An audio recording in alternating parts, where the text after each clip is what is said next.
Hello everyone, আজ আমাদের পাড়াতে ছিল মা শীতলার পুজো। আর আজ আমি সকাল থেকেই পুজো দেওয়ার জন্য উপোস করেছিলাম। আমার জীবনের এটা প্রথম মা শীতলার পুজোতে আমি উপোস করেছিলাম। তার পিছনে গল্প আছে। 7 ডিসেম্বর আমি অফিসে গিয়ে জানতে পারলাম যে আমার পক্স হয়েছে।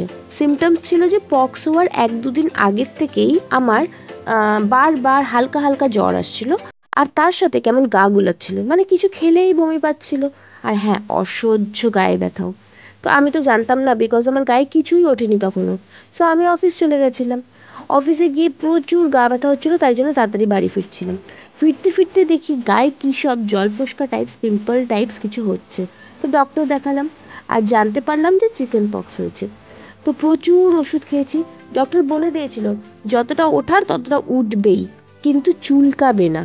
আর পারলে নিজের শোবার জায়গায় নিম পাতা রাখবে। আর সবাই যেমন কি জানো, এটা হচ্ছে মায়ের দয়া। তো মা বেশি কষ্ট না দিয়ে ঠিক তাড়াতাড়ি সুস্থ করে দেবে।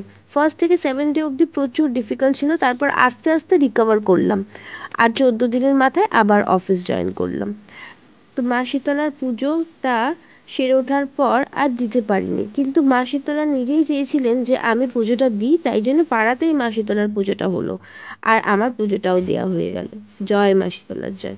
আজকের ব্লগটা ভালো লেগে থাকলে চ্যানেলটা লাইক, সাবস্ক্রাইব আর ভিডিওটা শেয়ার করতে একদম ভুলবে না। Bye bye.